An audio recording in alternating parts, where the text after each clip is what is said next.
Here. Here, how do you like all that? Oh, by the way, you want to write this down really quickly? The disc stuff that I'm going to give you, the tools for this, I have online. And we developed a website, www.buildingchampions.com/Cherry Creek. I'm going to give you a business plan. I'm going to give you a life plan. We're going to talk about vision. I'm going to give you disc tools. All this stuff, some of it I brought with me so that you could have a hard copy. Some of you in the blue folder have a hard copy. Everything else that I talk about is on that website, and it's free. Just go get it. All right? You can download it all. Because here's the funny part. You know, information these days is not the trick. You know, you could look at me like, oh, what an abundant, fun thing. Well, kind of. It's nice that, you know, that's not the trick. Implementation's the trick. How many people will actually go do it? How many people will go get the tools? Yeah. So DISC is something that we're going to put out there really quickly. Oh, this did work, I promise. Okay. Now, you're going to get this behavioral model, and then we're going to take a break. We can do it really, really quickly. See, I walk around with my own behavioral pattern puts things, and how many people have a pattern where they put things in places and don't remember where they put them? Okay. I'm alone in that. Thank you very much. That was nice.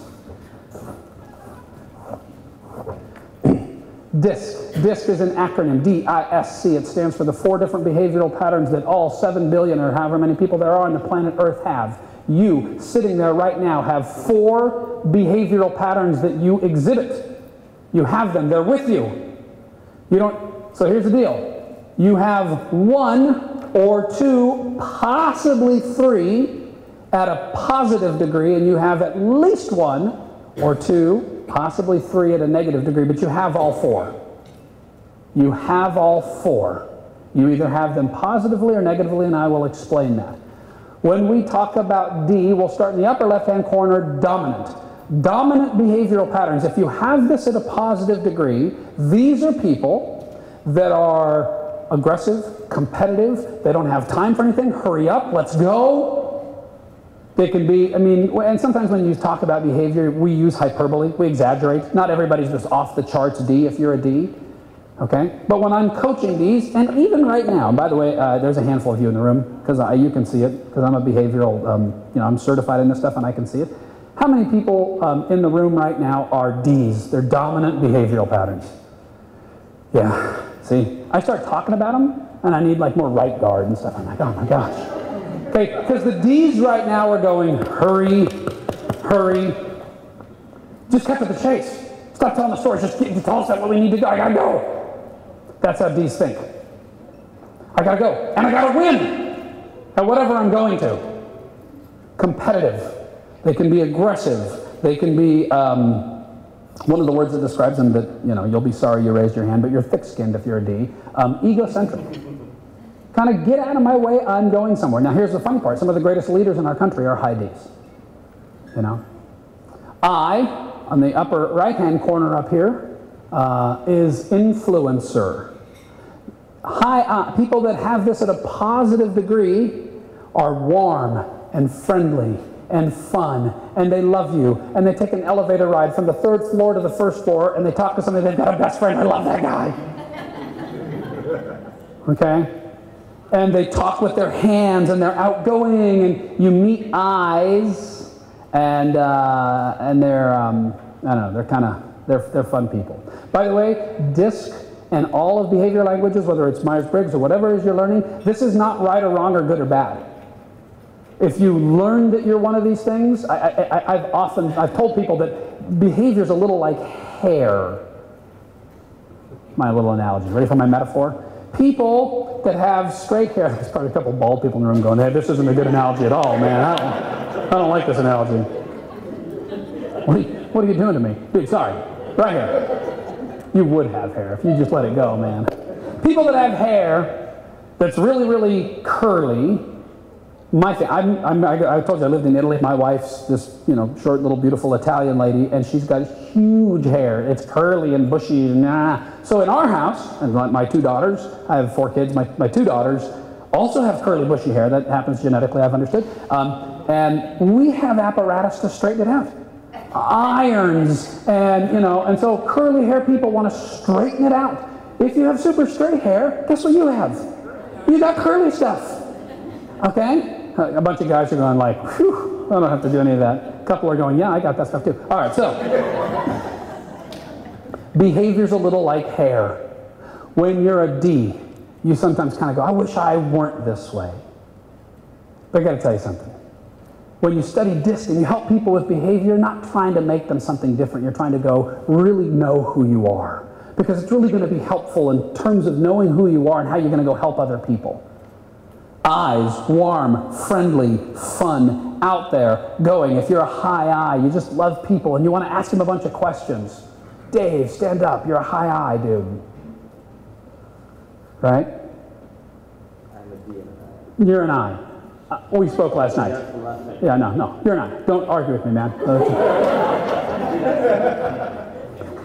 He is a little bit D. No, I'm not.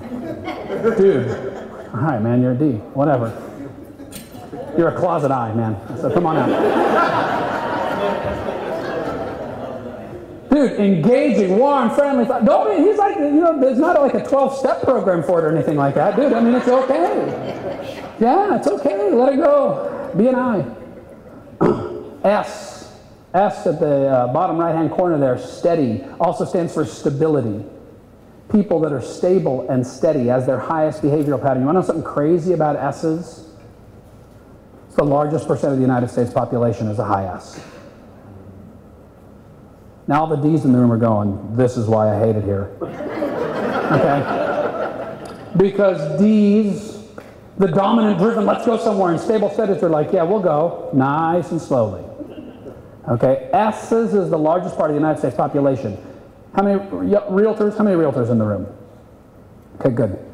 If you learn that one of your clients, and the one that is going to be the influencer, because we all know you kind of talk to the person that you're going to help, right? If they're an S, here's an action plan for you. Ready? Because 40% of them, what happened? Run. No, don't run. No, don't run. Dude, the D in you is like, get away. No. Well, you're going to get away from the largest percent of the United States population, then you'll be hiring us for a different reason. I don't got any clients. Well, it's because, right? Okay, so here's an action plan for you. Over-communicate with them. Stable steadies are constantly, they want stability. You're selling them a home or listing theirs. In any case, they're in a season of their life of massive change, and this behavioral pattern hates change the worst. None of us like change a lot, but S's like change the least. And they're either buying or selling a home. If you're a D, I'm telling you, this will help you a whole bunch. We think, well, I already told them that. Like sometimes when I'm working with even couples, because my wife and I do work with couples from time to time, you know, a husband who's a D says stuff like, when we got married, I told her I loved her. I'll let her know if it changes. Like I already said that once. That's how D's think. And a lot of times we go about our business and we said this, and then, but here's the thing, if they're an S and you're dealing with an S, they could stand to hear from you every single day. They really could. Over-communicate with them. But D's we often don't do that if we're D's because we think, I'd kill somebody if they did that to me. Just tell me once and leave me alone. Okay? That's part of learning behavior.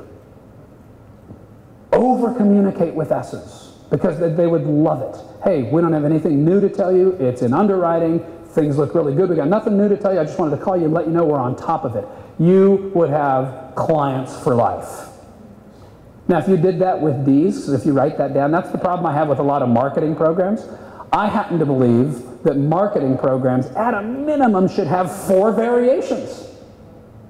Right? Because we attend seminars, and I've been to some, right? And they're great. I attended one, and I won't say who it is or whatever, but you learn scripts.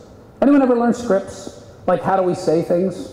Okay? It's not bad to do that, but the problem is that it doesn't work. Because if you take your script and apply it to just this, right? At a minimum, you should have your script, but have, again, minimally 4 variations of it. Minimally, right? I coach behavioral selling a whole lot. We do it in mortgage banking a lot. But if somebody calls you on the phone and says, hey, I heard we can get 3 1/4 today. What do you got? Okay, time out. What behavioral pattern is that? D, right? S's would never talk like that. I's are going to call you and go, hi, how are you doing? I'm from Valencia too. Cool, how are you? And they're like trying to influence you, and you're like, oh my God, cut to the chase here. D's, what do you got? So you know what? When some people just hear that and go, what? I hate dealing with people like that, and they hang up on them. We used to kind of go, for you, 8% today, right? Because thinking, you at least make some money if I'm going to have to deal with you like this, right? They never do that at Cherry Creek. That's illegal, by the way, anymore.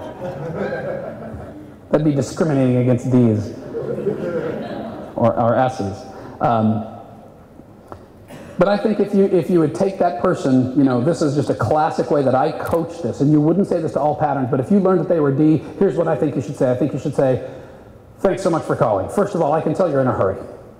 Here's what I'd like to do. I'd like to spend just 3 minutes with you and arm you with 5 better questions than what are just rates. And the reason I want to arm you with them is because whether you choose me or not, which you may not, doesn't really matter to me, but I'd like you to call the people that you're going to call, because I can tell them in a line of people, because that's who you're going to call. At least ask them better questions than what are just rates, so that you don't get to the closing table and get screwed by people who know how to just take just a just rate question and screw you at the closing table. 3 minutes. With me? That is a script for a D. Now, if you do that with an S, they're going, right? You don't do that. Speak slowly, okay? And then C, the last behavioral pattern down here, C, compliant. These are what I call rule followers. Compliant. They follow the rules.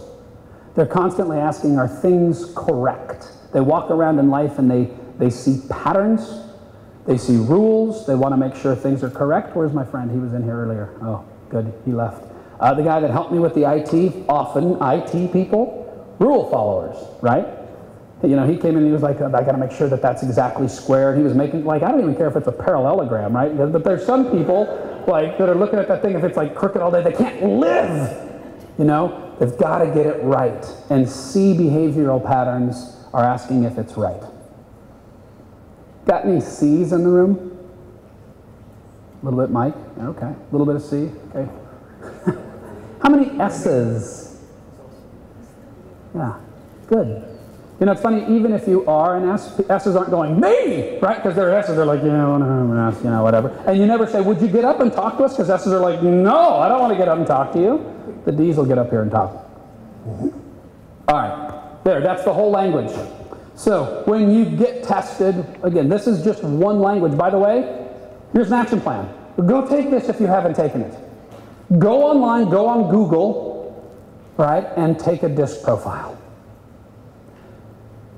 Today, DISC is also a non-proprietary language. There's many companies that take the model and overlay their own thing on it, so you can get a DISC profile anywhere. You can go online and you can find them anywhere from, I've seen them as low as $12. I've seen them as high as 1,000.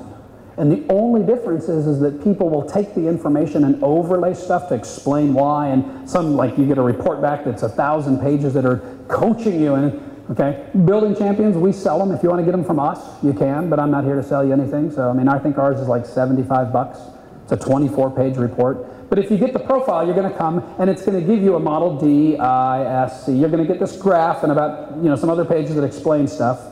Let me just do this. And again, we'll take a break here really quickly. So, wow. That pattern, if you can see that from way back there, this is saying this is a 100% I, very high D, very low S, and an almost nothing C. So when I get these, I would read that and I'd go, that's a really fun person, going to be very gregarious, outgoing, almost in your face, but they're going to mask it in super friendly terms. Now here's what's funny. This line right here, they call it the energy line. And now when I first heard that, I was like, oh God, it just sounds kind of like, oh, we're going to end up on the floor going, energy. That's not what it means. It's actually really instrumental, because how far your behavior goes above or below that line is an indication of how much energy you would have to expend to get back to the line. Okay? If this person, as an example, had to get a job as a computer programmer with no human interaction and just had to be really precise all day with their jobs, it would create a tremendous amount of stress. The farther you go away from the line, it creates stress. Now, people can adapt situationally, you just find people under stress. So I've had people, I met a person last night, interesting, Steve, not last night, last week. She was in the title business. I was coaching her, and one of the first things she said was, here's the truth, I don't really like people. She's like, I fake it really good, and she said it like that. I'm not sure she meant it exactly like that. She's just like, I'm not really comfortable around him, but I have to wake up every day and fake it and fake it and fake it. And I've got pretty good at faking it, but the truth is I don't want to be around him. You know? Now, good or bad? You know, I don't know. My guess is that her eye was low. There's nothing wrong with that. But she found herself in a role where she had to exhibit high eye behavior, and over the course of time, that adaptation to her natural style, you know, when I pressed more and more and more, lo and behold, she was a pretty stressed out individual. And part of that stress existed because she was so adapting away from her natural behavioral pattern. Okay? So this, y'all get this? Because I'm going to test you here in 2 minutes and then we're going to go. Okay? This, by the way, is my behavioral pattern. That's me. Y'all okay with that? Okay? By the way, this, I don't care if you are or you're not. There, in your face. All right, the high D in me's like, screw you guys, I mean, whatever. I don't care if you. Okay, now watch this one. What does that say to anybody? Because I kind of told you what a C was. I spent the least amount of time on it because I have that the least, and my C is, it's a percentage thing. I have 4% C. Most coaches that see that in my office just crack up. They look at that and they go, this poor guy. Okay, what are C's? Remember?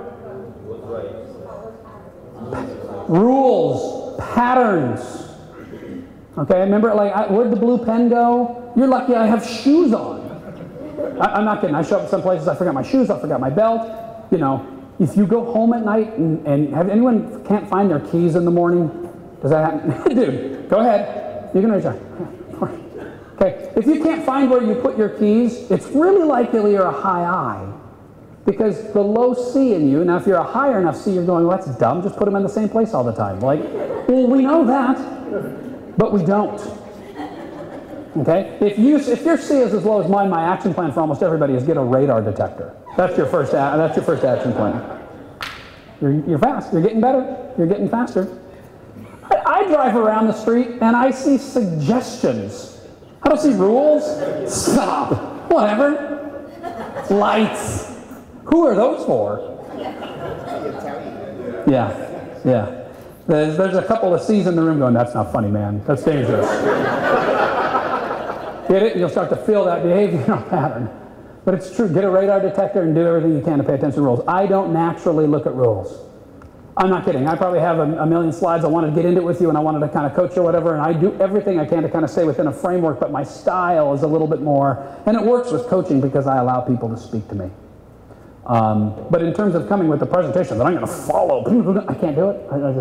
It's not in my behavioral pattern. You all are experts now, right? You could go teach this. This is it. I mean, that's the whole model. That's human behavior. I mean, it probably took us 20 minutes. That's human behavior. What questions? Because if you have none, you're lying. There's no way. We just learned an entire language in 20 minutes. None questions. Got it down. Maybe. Any questions? Yes, I have D and I. I'm 2. You can actually have 3. What they tell you is you can't have 4. The test is too nice to tell you failed your behavioral test. Okay, but what it will come back and say, inconclusive results. They come up with nicer words. Okay, and it's actually a really brilliant test. You want to take this test? It takes 10 minutes. If you take more than 10 minutes, you often get inaccurate results. It's thinking too much about, they want you to answer these 24 questions that are words that describe yourself. I can't tell you how, because none of you would be able to take it, but the questioner effectively cheats you into telling it the truth. You take this test and you'll come back like, holy moly, how'd they get that accurate? Because it's sort of cheating you into telling it the truth. Yes? Is there anyone in your huge experience that you've known to take this test that you have found that the results of the test were quite inaccurate? Well, he asked if there's anybody that has taken this test where I've found the results are inaccurate. Of course, is the answer. It's still a subjective test because you're answering the questions. But remember, you're answering questions about you. If the thing's inaccurate, I'd go, well, Mr. Potato Head, answer the questions right about you. Right? I mean, usually you're answering it for yourself, so it's not something else outside of you giving you something. It's you answering the questions. And the inaccuracies come when people either A, think way too much about it. They want you to go quick. And your initial response will give you a very, very accurate portrayal of your own behavior. Yes? Are there some that are more common to be paired up together, or like if you're an influencer, you can't be? Great question. So, because I'm a coach, that question leads me into, I'll give you a couple of tips. And by the way, the tools that we have online, just go look at these tools. It's so cool because the tools talk about how people buy and how, but it does speak a little bit to the patterns that bunch up. So there's really three things that I give people because kind of like a language, you want to walk out and speak it really quickly. So three things that you could do really quickly to be able to do, and it's going to, I think, partly answer your question. Number one, look for introvertism or extrovertism. D's and I's are extroverts. Now, you could take a whole course on that because those are often Freudian terms that are highly misunderstood. Introvertism, no one would believe this. Never mind, I won't go into that. But it's where you gather your strength. Some people gather their strength around people, and some people gather their strength away from people. Introverts, extroverts. So there are some introverts who can be quite outgoing. It's just where they gather their strength, they gather strength. So D's and I's are introverts, C's and S's, S's and C's are introverts. D's and I's are extroverts. Get it? D's and C's are task-oriented people. They think in tasks. I's and S's are relational-oriented people. They think in terms of people. Okay, so I'm into deductive reasoning. Those two things, introverts, extroverts, task and people, if you put it together, a D is a task-oriented extrovert. A C is a task-oriented introvert. That's why, again, not always, and you always got to be careful not to label people or judge or generalize, stereotype, right? But it's not uncommon to find an engineer, computer programmer. Here's a classic one for all you mortgage folks and you real estate people. You all get it. What pattern do you think finds itself in underwriters most often? C. Rule-following folks. They're going to follow the rules to a T. I've sometimes thought, like, I'm going to go out and I should make myself $1 million just in mortgage banking, and I know this happens in real estate too. What percentage of the people you think I coach, if I'm coaching sales or leadership, couldn't you see that 90% of the people that I'm around are D's and I's? Most people in sales are either getting there because we're going to go somewhere, get there, or they just love people. It doesn't mean S's can't be good salespeople because they are, but C's that are salespeople, and I've met a couple, it gets a little tough because they're just so linear, and so they often hire other people to go out and be the external person for them. That's fine. But in the mortgage world, as an example, you got all these people out making loans, and you got all these people in fulfilling the loans. And right now, let me tell you something. If maybe you haven't, it doesn't, right now, it's a disaster. Partly all over the country, because you got these people going, come on. Who said, I just need to learn how to say no more often. Like, you know what it's like to coach a high I to say no? No way. You could read books, whatever. Eyes aren't going to say no. Can we do a loan? Sure. Can we do it in 3 weeks? You bet. Whatever you want. Next thing you know, it's like, You know, and then these people are in here trying to go, come on, and these people are going, rule. So I actually think between the years of about 2000 and 2007, specifically August at the mortgage meltdown, D's and I's ruled the world. Come on, we can do it. And like, oh, everybody qualifies. You know, stated income. Remember stated income? Stated house, state your dog, state whatever. You know? You can't even say stated without the, you know, the feds showing up. Stated, what? Like, no stated, nothing. Okay? These people rule the world. It's like the world right now in real estate and real estate finance and banking at large is run by C's. We got to bring back the rules. And in my little stupid opinion, for whatever it's worth, we've overswung the pendulum way far. Right? Can I hear amen? Amen. I don't know why I said that. Well, right, because the rules, I mean, there's people, remember a slam dunk deal? Like people come into coaches, there's no such thing. You know, these people are putting 80% down. Their loan to value is 20. Their debt to income ratio is 2. They've been on their job for 100 years and they got $19 million in the bank. Okay, well, we need statements. And you're like, oh my gosh, what? I know people feel like, I've got that deal. You've got that loan right now, right? Like, how is this possible? That's because these people have overswung the pendulum. It'll come back. But right now, just get used to that. That's what's happening. I'm coaching a bunch of people to go out there right now, these folks, and go, you want peace right now? You want to have success? Speak the truth. Get into telling people, look, if you've ever done a mortgage, you know, in the last 5, 6 years, 10 years, forget about how it went. Because this is going to feel a little bit more like a proctology exam. There's a script, probably for a D. You know, S's are like, no, just had one. Now, underwriting at Cherry Creek is perfect. Flawless. All right. So to answer your question, what you often see, you can see DI patterns. You can see people that have, you know, DC patterns. So this is a person. I have a client. I'll just show you Tony's behavioral pattern. I won't tell you his name, but his name is Tony. This is Tony. Okay, that's my. He's a client of mine. I won't tell you where he lives. He's in sales. So about a year ago, we were working on him calling and prospecting more, which he kept telling me, I'm like, dude, let's get specific. How much more, when, to whom? Okay, I'm going to call my database. How many people think they need to call their database more?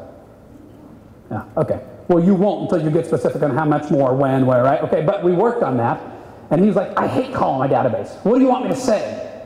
I'm like, dude, take it easy. How about call it and say, hi?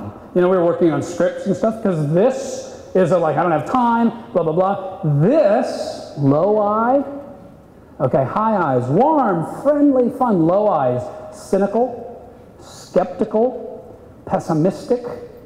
Okay, this guy's in sales. So I finally shoved it down his throat, which I don't like to do as a coach, but I finally did enough. And he made his calls. And he comes into a coaching session, he's like, well, I just want to let you know, that didn't work. I was like, can you hear you? What do you mean? Okay. I lose, right? That didn't work. Why? Well, because they didn't respond very well. I mean, that's how this guy talks. And he doesn't, and it's like, you know, I can't really, I can get him to adapt his eye up to about here, but I can't make him some warm, friendly guy because to him it just sounds fake. And maybe it is, I don't know. I should coach him into, you know, software is really what I should do. So, he is a DC pattern. He thinks in tasks.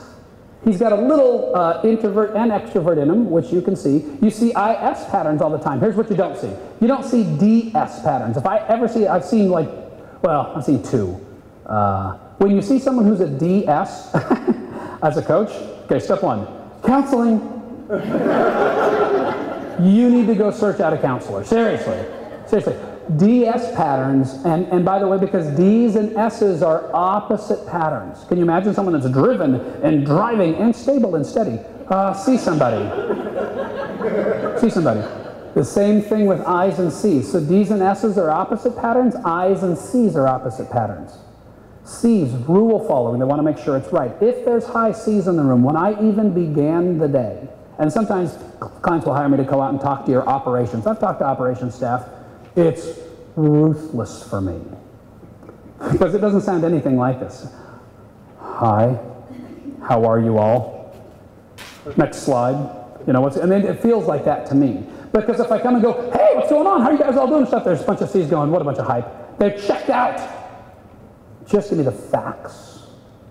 I don't want all this blah, blah, blah. He's out of the, just give me the facts. So what you learn is that's not good or bad or right or wrong. They just think in terms of facts. So you often don't see I's and C's. And you can't have 3 above the line. It gets very, very rare. It's very common that you have 2 or 1, above the line. You can't have all 4 above or below. Sometimes people learn by images, D's. So if you're going to learn that way, the people are high D's. That's a high D. There's a high I. I mean, don't you want to just get in and play? Like, I don't know what he's doing. It sounds like fun. Let's go. You're fun. Watch them turn out to be just ruthlessly mean animals. Rah, rah, chew your head off. The stable, steady Labrador. This is the thing. It's not. It's just going to be on your. S's are. Yeah, we'll talk about those. That's a beaver. Just steady, trying to find a picture of that was not fun. Okay, so.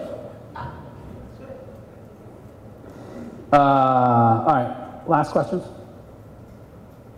Yes, ma'am.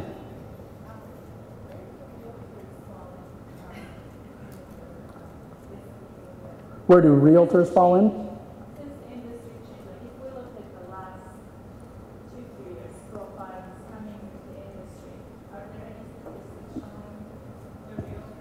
Well, first of all, changes in the industry don't change our natural behavioral pattern.